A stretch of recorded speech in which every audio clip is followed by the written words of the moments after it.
결국 예수님을 떠나는 가룟 유다라는 제목으로 하나님의 말씀을 증거하도록 하겠습니다. 여러분, 뒤통수를 맞았다라는 말 혹시 많이 들어보셨죠? 뒤통수를 맞았다.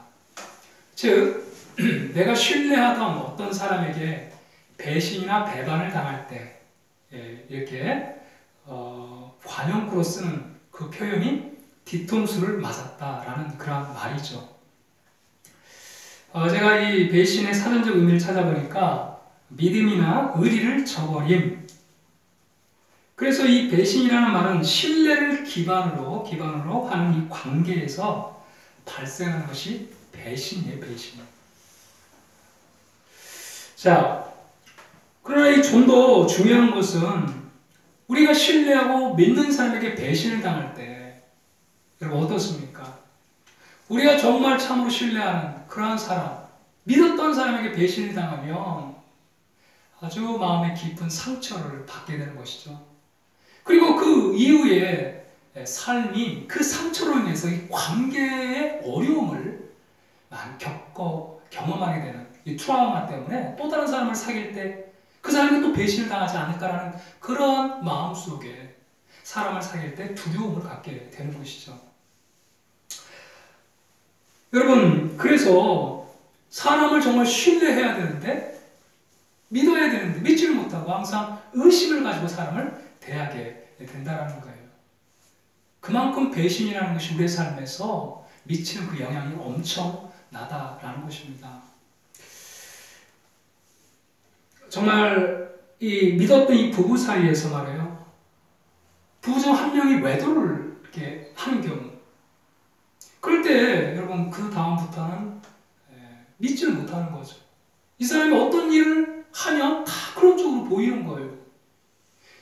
이 배신의 아픔 때문에 그런 것입니다. 그 마음의 상처, 트라우마가 계속해서 삶에서 투영이 되는 것이죠. 믿었던 연인 간에 말이죠. 그런데 어느 날 알고 보니까 이렇게 양다리를 걸치고 있는 거예요. 그러면 그 연인 중에 한 명이 하는 모든 일들이 이제는 의심으로 보일 수밖에 없다라는 거죠. 나에게 이 진심으로 대하는 것이 아니라 어떤 꿍꿍이 속이 있는 거 아닌가라는 그 의심의 눈질로 상대방을 바라볼 수밖에 없는 거죠. 교회에서도 또 회사에서도 마찬가지죠. 내가 있는 그 자리에서는 막 칭찬을 해요. 그런데 다른 사람들 통해서 들어보면 내가 없는 자리에서 막 나를 욕하고 모함하고 그래서 나를 깎아내리고 나를 무능하게 그렇게 보이게끔 그렇게 모함을 하는 이러한 사람들 볼 때에 그 앞에서 어떻게 바른 관계를 맺을 수 있겠냔 말이죠. 그가 하는 모든 일들이 다 그렇게 보일 수밖에 없다라는 것입니다. 여러분, 이렇게 우리 인간 사이에서 이 뒤통수 치는 일, 이 배신이란 이런 일들이 굉장히 많이 일어나고 있는데 하나님은 어떠셨을까요? 하나님도 인간에게 뒤통수를 맞았다는 거예요. 오늘 본문이 바로 그것을 보여주고 있습니다. 예수님이 바로 가룟 유다에게 뒤통수를 맞는 배신을 당하는 그러한 장면을 오늘 우리가 읽은 말씀에 보면 우리가 볼 수가 있어요.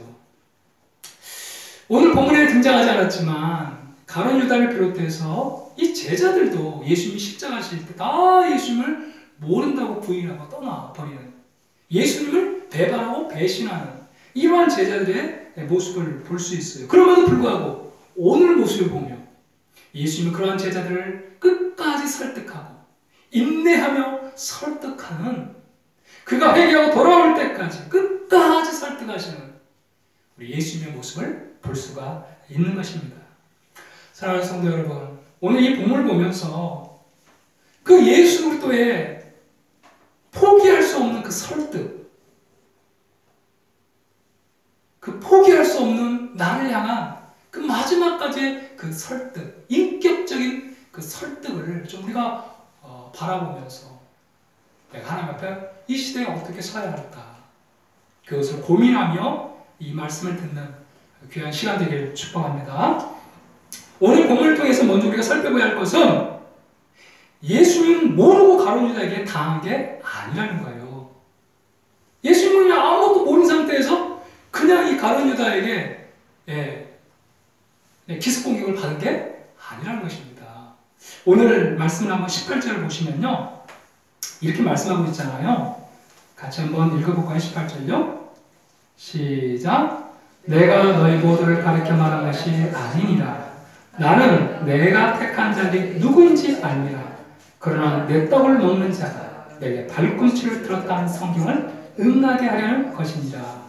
지금부터 일이 일어나기 전에 미리 너에게 일러두면 일이 일어날 때에, 즉 배신의 일이 일어날 때에 내가 그인 줄 너희가 믿게 하려 하려다. 한번 보세요. 여러분, 예수님은 자기가 택한 자들이 누구인지 알아야 몰라요? 알죠. 자기를 배신할 자를 알아야 몰라요? 알아요. 그리고 나서 예수님이 하는 말이 뭐예요? 내 떡을 먹는 자가 내게 발꿈치를 들었다. 이 성경을 응하게 하려는 것이다. 이렇게 말하고 있잖아요. 자, 이 예수님이 인용한 시편 41편의 이 말씀은 다윗이 쓴 시편인데요. 다윗이 쓴 시편인데 어떤 상황에서 이 시편을 썼냐면 이 구약 시대에는요. 이 식탁 교제가 굉장히 중요했어요. 그래서 함께 밥을 먹는다라는 것은 이 인격 대 인격을 나누는 그러한 시간이에요. 아무런 그 흉허물을 이렇게 가리지 않고 그 식탁 교제할 때 다 함께 터놓고 지내는 그러한 시간이 바로 이 구약 시대에는 식탁 교제 시간이었어요. 그래서 유대인들은요, 이방인들과 절대 식탁 교제를 하지 않았어요. 그가 여호와 하나님을 믿는다라고 고백한 후에 함께 이렇게 식탁 교제를 갖게 되었던 거죠. 그 정도로 이 식탁 교제를 나눈다는 것은 아주 막역한 사이고 흉허물 없이 모든 것들을 함께 공유할 수 있는 그런 친구, 그러한 친구일 때 이렇게 식탁 교제를 했던 거예요. 바로 이 시편 14장 9절에 등장하는 이렇게 식탁 교제를 했던 그 사람이 누구냐면 바로 이 다윗의 참모였던 이 아히도벨을 말하는 것입니다. 아히도벨. 이 아히도벨은요, 아주 뛰어난 작전 참모였어요. 비서실장과 같은 그러한 사람이었어요. 다윗 곁에서 그렇게 조언을 했던 아주 충직한 그러한 사람이 이 아히도벨이었어요. 그런데 이 아히도벨이 말이에요, 이 다윗의 아들 압살롬이 다윗을 반역했을 때 이 압살롬에게 가담을 한 거예요. 그 어떤 사람이 배신을 하더라도 이 아히도벨만큼은 결코 배신하지 않을 거라고 생각했던 그런 막역한 사이였던 이 아히도벨이 이 다윗의 아들 압살롬이 반역을 하고 아버지의 자리를 차지하기 위해서 반역을 했을 때 다윗을 그냥 배신하고 이 압살롬에게 붙어가지고 그렇게 조언을 한 것이죠. 다윗 왕의 그 후궁들을 밝은 대낮에 그 궁궐 위에서 범하도록 하고 또 군사 1만 2천 명을 자기에게 주어가지고 지금 쫓기고 있는 다윗을 완전히 다 전멸해야 된다고 건의를 했지만 결국은 이 압살롬이 그 건의를 받아들이지 않아서 그래서 이 아히도벨이 결국은 그 요청이 무산되자 자신이 선택이 잘못됐다는 것을 깨닫고 고향에 돌아가서 결국은 자살을 하고 말아요. 이 다윗의 최측근 이 아히도벨이 그렇게 배반을 하고 결국은 자살로 생을 마쳤듯이 예수님은 지금 유다도 동일하게 자신을 배신하고 결국은 자살로 생을 마칠 것을 미리 지금 예언을 하고 있는 거예요. 미리. 그래서 지금 시편 41편 9절 말씀을 인용을 해가지고 유다에게 지금 그 말씀을 해주고 있는 거예요. 여러분, 이 유다라는 인물은요, 예수님을 판 이 가롯 유다는요, 갈릴리 출신이 아니에요. 이 유다는 유대 지역 출신이에요. 여러분, 유대는 어떤 땅이에요? 오늘날 말하면 서울특별시와 같은 이스라엘에서 가장 번화한 도시잖아요. 그래서 아무래도 굉장히 그 갈릴리 촌 사람들보다는 뛰어났고 또 학식이 있고 명석했던 것 같아요. 그래가지고 예수님께서 이 갈릴리 유다에게 재정을 맡겼어요. 여러분, 오늘날도 재정을 아무에게 맡기지 않잖아요. 교회 재정을. 누구에게 맡겨요? 참으로 신뢰할 수 있고, 그죠? 믿을 수 있고, 또 믿음이 그래도 견고한 그러한 사람에게 여러분 재정을 이렇게 맡겨서 교회 전체를 이렇게 또 운영해 갈 수 있도록 그렇게 일임을 하잖아요. 그러니까 이 가룟 유다가 재정을 담당했다는 것은 그만큼 예수님이 신뢰했고 또 믿었던 그런 사람이었던 것을 우리가 알 수 있다는 거예요. 그런데 그 유다가 말이에요. 그렇게 흉함을 없이 예수님과 가까이에서 예수님을 보좌하면서 그렇게 예수님을 따랐던 이 가룟 유다가 결국은 배반할 것이다. 이렇게 예수님께서 지금 예언을 하고 있다는 거예요. 학자들이 여러 가지로 이 가룟 유다가 배반한 그 이유를 이야기합니다. 가룟 유다는 돈에 눈이 멀어서 굉장히 탐욕적인 사람이었기 때문에 그래서 예수님을 배반했다. 이렇게 이야기하는 학자들도 있고요. 그런데 가장 그래도 신뢰할 수 있는 그 이유가 뭐냐면 이 유다가 예수님을 따른 목적이 처음부터 이 정치적인 메시아, 이러한 정치적인 메시아, 그 메시아를 따랐는데 예수님이 자꾸 자기가 십자가에 못 박혀 죽을 것이라 라고 이야기를 하잖아요. 그래서 이제는 더 이상 예수님께 기대할 희망이 없다라고 생각하고 결국 예수님을 배척하고 배반했다라는 거예요. 하여간 제가 지금 말하고 싶은 것은 무엇이냐면 이 유다가 어떻게 예수님을 배반했는지 그것이 중요한 것이 아니고 예수님이 이미 가룟 유다가 배반할 걸 알고 있었다는 거예요. 예수님은 그 유다가 배반할 걸 이미 다 알고 있었어요. 여러분, 예수님은 모르고 당한 것이 아니라는 것입니다. 예수님은 유다의 배반까지도 다 알고 계셨어요. 그런 유다까지도 예수님은 발을 닦아주시는 거예요. 여러분, 이것이 우리를 향한 예수님의 사랑인 줄로 믿습니다. 마침내 자신을 배신하고 그래서 그 십자가 위에 그렇게 못 박혀 죽도록 은 30에 예수님을 다 팔 것을 예수님은 다 알고 있음에도 불구하고 가룟 유다를 섬기되 끝까지 그의 발을 닦아주고 있어요. 먼지 묻은 그 발을 닦아주시면서 변함없이 나는 너를 사랑한다 라고 고백하고 있는 분이 바로 우리가 섬기는 예수 그리스도라는 거예요. 여러분, 배신할 것을 아시면서 그렇게 사랑하고 섬기는 사람 여러분 있어요? 이놈 나를 배신해? 이 능지처참을 받아 죽여. 우리의 마음속에 이를 갈지 않아요. 그런데 예수님은 이미 다 아시면서도 그 가룟 유다의 발을 씻겨주고 있다는 거예요. 여러분, 우리가 따르고 믿고 의지하는 예수 그리스도의 그 사랑의 깊이를 여러분 아시겠어요? 그 깊이를 여러분 오늘 이 본문을 통해서 먼저 우리가 느껴봐야 한다는 거예요. 여러분, 예수님은 모르고 당한 것이 아니에요.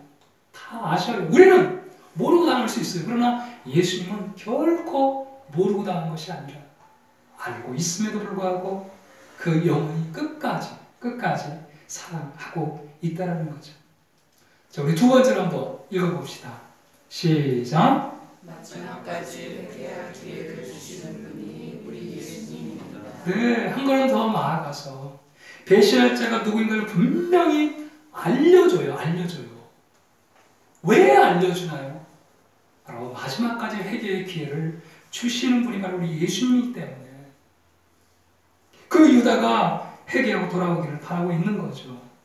여러분, 21절에 한번 보시면 예수님의 마음이 너무 괴로우셨어요. 21절 한번 같이 읽어볼까요? 예수께서 이 말씀을 하시고 심령이 괴로워 증언하여 이르시되 내가 진실로 너에게 이르노니 너희 중 하나가 나를 팔리라. 심령이 괴로우셨어요. 왜 괴롭지 않겠어요? 가장 믿었던, 가장 신뢰했던 그 제자가 자기를 팔고 또 그뿐만 아니라 이 가룟 유다가 결국 어떻게 되나요? 결국 목매다가 죽잖아요. 그 가룟 유다의 그 갈 길, 마지막 갈 길을 생각하니까 예수님의 마음이 너무너무 괴로운 거죠. 여러분, 이런 상황에서 괴롭지 않는 그런 스승이 어디 있겠어요? 그래서 예수님은 괴로운 거예요. 그러면서 이제 아주 귀한 말을 해줘요. 내가 진실로 너에게 이르노니 너희 중 하나가 나를 팔 것이다. 팔 것이다. 자, 이 말을 했을 때에 만약 우리가 제자라고 한다면 이 말을 들었을 때 얼마나 놀랐겠어요. 충격이죠. 그죠? 아니 누가 과연 예수님을 판단 말이에요. 그래서 사람들이 막 제자들이 의아해했어요. 그때 예수님 맞은편에 있던 베드로가 몸짓으로 우리가 이제 보면은 23절에 예수의 제자 중 하나고 그가 사랑하는 자가 예수의 품에 의지하여 누웠는지라. 이 그가 사랑하는 자 바로 이 요한복음을 기록한 요한이에요. 요한. 이 베드로가 요한에게 몸짓하면서 한번 예수님께 직접 물어보라고 그렇게 몸짓을 하는 거죠. 자, 그래서 요한이 물어봐요. 도대체 예수님을 팔 사람이 누굽니까? 이렇게 물어보는 거예요. 자, 그때 예수님께서 뭐라고 말합니까? 그렇죠. 떡 한 조각을 적셔서 그렇게 주는 자, 그가 나를 팔 것이다. 이렇게 예수님이 말씀해 주면서 유다에게 그 떡 한 조각을 딱 적셔가지고 주는 거예요. 여러분, 예수님께서 이렇게까지 유다에게 떡 한 조각을 적셔서 주십니다. 우리가 마태복음을 읽지 않았지만 마태복음은 제자들이 다 물어봐요. 내니까 물어봅니다. 그리고 가룟 유다도 나입니까? 직접 물어봐요. 가룟 유다가. 그때 예수님께서 맞다, 너다. 이렇게까지 예수님이 직접 가룟 유다에게 이야기를 해줘요. 그런데 여러분, 가룟 유다가 돌아오니까 우리 마지막 절 30절을 한번 읽어봅시다. 30절 시작. 유다가 그 조각을 받고 곧 나가니 일어나라. 그 조각을 받고 어떻게 해요? 정말 나 같으면요. 자, 처음에 예수님께서 발을 씻겨주시죠. 그 예수님의 따뜻한 손길이 자기의 발에 닿았을 때 내가 이러면 안 되지 라고 하면서 여러분 돌아올 수 있잖아요. 그런 상태에서 또 예수님께서 나와 한 식당에서 밥을 먹던 자가 내 발꿈치를 들 것이다, 배신을 할 것이다 라는 경고를 또 이 예언을 해주시잖아요. 그때에 얼마든지 돌아올 수 있잖아요. 그리고 아주 직접적으로 떡 한 조각을 취해서 주시면서 바로 너다! 라고 이야기했을 때 얼마든지 그의 마음을 돌이키고 그렇지, 내가 지금 무슨 생각을 하고 있는 거지? 내가 스승을 이렇게 배반을 할 수 있겠는가? 라고 하면서 여러분 얼마든지 돌이킬 수 있잖아요. 이 모든 것들은 다 이 가룟 유다를 돌이키기 위한 예수님의 배려고 관심이고 끝까지 그를 사랑하는 여러분 예수님의 마음이었죠. 그럼에도 불구하고 이 가룟 유다는 돌아오질 않아요. 처음에 예수님의 팔 생각을 13장 2절에 보니까 마귀가 그의 생각을 이렇게 집어넣어 줬다라고 이야기를 하고 있잖아요. 그죠? 13장 2절에 우리가 한번 보면 그렇게 말하고 있잖아요. 마귀가 벌써 시몬의 아들 가룟 유다의 마음에 예수를 팔려는 생각을 넣었어요. 생각을 넣을 수 있어요. 그러나 그 생각을 뿌리치고 내가 이러면 안 되지. 정말 이 사랑의 예수님을 내가 어떻게 부인할 수 있는가? 내가 끝까지 예수님을 따를 것이다. 자, 이렇게 생각을 그의 이 마귀가 넣어주는 생각을 버리고 그렇게 갔어야 되는데 이 가룟 유다는 끝까지 그 생각을 포기하지 않아요. 자, 그랬을 때 여러분 사단이 어떻게 그의 마음을 지배하는지를 한번 보세요. 자, 26절을 한번 우리가 같이 한번 읽어봅시다. 시작. 대답하시되 내가 떡 한 조각을 적셔다 주는 자가 그니라 하시고 곧 한 조각을 적셔다 가룟 시몬의 아들 유다에게 주시니 조각을 받은 후 곧 사단이 그 속에 들어간지라. 그 생각을 포기하지 않았을 때 사단이 완전히 이제 그를 점령해버리죠. 여러분 이것을 기억하셔야 돼요. 이 악한 생각이 우리 속에 들어왔을 때요, 그 생각을 끝까지 포기하지 않고 간직하고 있을 때 이제는 사단이 그의 심령을 완전히 지배한다라는 거예요. 그래서 그것이 행동으로 나아가도록. 한간에는 예수님께서 가룟 유다를 이용해서 자신이 십자가에 못 박혀 죽게 했다, 이렇게 이야기하는 사람도 있어요. 그래서 가룟 유다가 아니면 어떻게 예수님이 십자가에 못 박혀 죽을 수 있느냐라고 하면서 오히려 가룟 유다를 영웅시 여기는 이런 사람들이 있어요. 여러분, 오늘 말씀 한번 보세요. 이게 말도 안 되는 이야기죠. 끝까지 예수님은 가룟 유다를 설득하시고 또 설득하시고 계속해서 설득하시는 예수님의 모습을 볼 수 있잖아요. 그런데 이 가룟 유다는 인격적으로, 아주 의도적으로 예수님을 끝까지 부인하고 배신했다라는 거예요. 여러분, 이것을 아셔야 된다는 거예요. 하나님 우리를 대하실 때요, 우리를 로봇과 같이 대하시지 않아요. 하나님은 예수님을 얼마든지 그의 생각을 다 아셨기 때문에 그 힘과 능력으로 이 가룟 유다가 행하려는 그 모든 것들을 막을 수도 있었어요. 그러나 하나님은 그러한 방식으로 일하지 않으세요. 끝까지 우리의 인격을 믿으시는 거예요. 끝까지 우리를 기다리시면서 설득하시면서 그 생각을 고치고 바꾸기를 원하시는 것이 하나님이 우리를 대하시는 방식이라는 말이에요. 하나님은 선악과를 아담과 하와가 따먹을 걸 아셨어요. 그럼에도 불구하고 하나님은 그들에게 끝까지 기회를 주시는 거예요. 인격적인 기회를 하나님은 허용하셔요. 마침내 그를 하나님을 배반하고 하나님 앞에 반역을 든다 할지라도 그러한 모험을 감행하면서도 하나님은 우리 인간을 인격적으로 만드시고 선택의 기회를 주시고 그런 분이 우리 하나님이시라는 거예요. 여러분, 우리를 이만큼 격조 높게 우리를 대하고 계시는 분이 하나님이심을 아셔야 한다는 거예요. 그렇다면 여러분, 우리는 이 하나님께 어떻게 반응해야 하겠냐, 이런 말이에요. 여러분, 우리는 하나님 앞에 어떻게 반응해야 되겠습니까? 끊임없이 내가 너희의 하나님이다, 내가 너희의 구원자다, 내가 너희의 진정한 주인이다, 우리에게 계속해서 인격적 설득을 하시면서 그 하나님 앞에 돌아오기를 오늘도 하나님은 그 인격적 설득을 하고 계신다는 거예요. 이번에 이 코로나 말이에요. 또 장마와 그리고 태풍, 이 모든 자연재해를 여러분 그냥 보시면 안 돼요. 여러분, 코로나가 우연히 일어난 걸까요? 장마가, 이 최장 장마가 그냥, 그리고 이 태풍이 그냥 어떤 자연 시스템에 의해서 여러분 일어난 걸까요? 아니에요. 여러분, 잘 생각하셔야 돼요.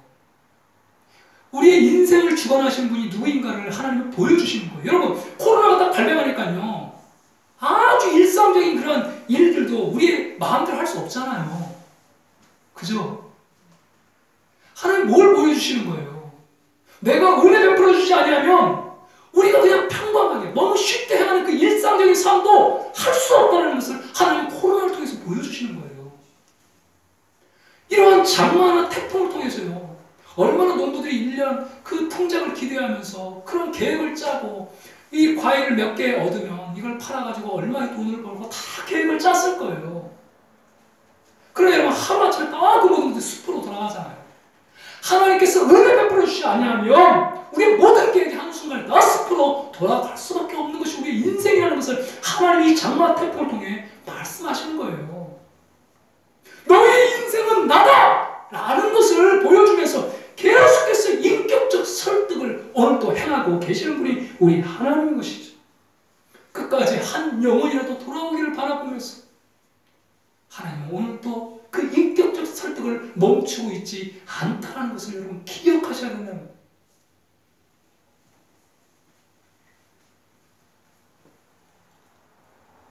제가 오늘 이 말씀을 묵상하면서 그렇다, 하나님 이토록 나를 격조 높게 대하고 있는 분이 하나님이시지, 정말 이 하나님 앞에 내가 지금 무슨 짓을 하고 있는 것인가, 마치 내 인생의 주인이 나인 양 착각하며 지금도 살아가고 있는 내 자신을 볼 때에 그 하나님 앞에 얼마나 죄송하고 내가 끊임없이 하나님 앞에 반역하는 인생이었던 것을 보게 되었어요. 마치 가룟 유다가 결국은 나였더라고요. 그렇게 많은 인격적 설득을 통해서 내가 네 인생의 죄인이라는 것을 보여주며도 불구하고 여전히 내 인생의 죄인이 나이냐 착각하며 살아가는 이 가룟 유다와 같은 사람이 나였던 거야. 나요. 사랑하는 여러분, 오늘도 끊임없이 그 인격적 설득을 통해서 우리의 참다운 주인이, 우리의 참다운 구주가 누구인가를 보여주시면서 나에게 진정 복을 주신 분이 누구인가를 보여주시면서 그 하나님 앞에 돌아오기를 간절히 고대하시는 그 하나님의 그 마음을 우리가 이 본문을 통해서 읽을 수 있다고 한다면 여러분, 오늘 이 자리는 결코 아까운 시간이 아닐 줄로 믿습니다. 사랑하는 여러분, 가룟 유다를 마지막까지 설득하시고 그 인격적 설법을 통해서 마침내 주님 앞에 돌아오기를 소망했던 그 예수 그리스도의 그 마음을 우리가 깊이 헤아리고 오늘도 그 인격적 설득을 통해서 마침내 하나님만이 나의 주인이시며 나의 구원자이시며 나의 소망이시며 나의 복의 근원이시며 나를 나되게 하시는 분이 하나님이심을 알고 우리가 기쁨으로 그 설득 앞에 굴복하여 평생 주님으로 만족하는 인생 되길 간절히 축복합니다. 아멘. 아멘. 우리 함께 찬양하고 우리 주신 말씀 부여잡고 같이 기도하기를 원합니다. 우리 함께 찬양하시죠.